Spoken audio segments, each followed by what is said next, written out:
We are here today to find out what the average person knows about the state of poverty in the world. I am going to ask Sharon here a few questions and we will let you the viewer know what the facts really are. What exactly is poverty? Poverty is when a person cannot provide themselves with sufficient food, money, education, or any other life essentials. How big of an issue is poverty? Poverty is a major issue. In fact, over 920 million people are currently suffering from some kind of poverty in many countries in all parts of the world. Most of the poverty-stricken reside in Southeast Asia and Sub-Saharan Africa. Some 22 million children die every day due to the direct effects of poverty. Gee, this sounds like a huge problem.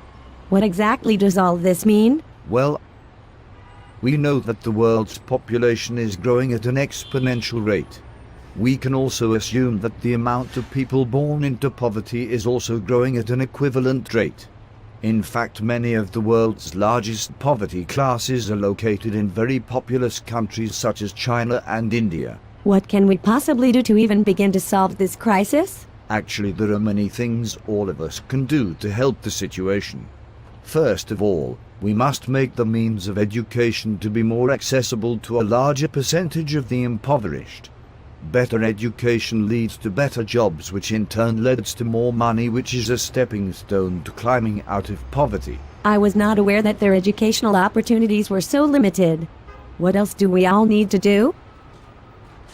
We need to push for larger, less corrupt governments that are more willing to funnel resources to the needy. How do we know that this will help these people? Well, there is great hope and faith that when these basic needs are met, that those below the poverty line will have more money to put back into the world's economies, thus promoting growth and new jobs. I find all this information extremely interesting.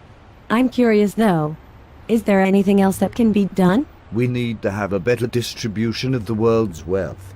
The poorest 40% of the world's population accounts for only 5% of the world's total income, while the wealthiest 20% account for a whopping 75%.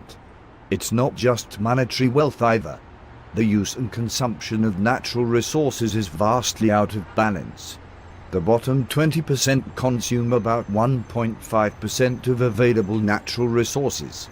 The middle 60% consume around 22% of the resources, while the elite 20% consume a staggering 71% of all available natural resources. I can't believe that I was not aware of the unbalance in our global societal situation. I really feel that this is a pressing issue that needs resolution. I feel that eventually everything will even itself out.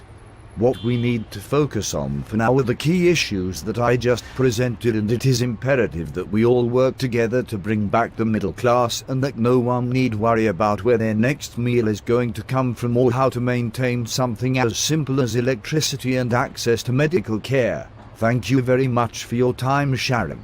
I hope that you will spread your newfound knowledge with others. Oh, you are so welcome, and I can't wait to go out and try to make a difference. And you, our viewing audience, will need to do your part to see this dream become a reality. This is Lawrence Burgundy for the World Broadcasting Network.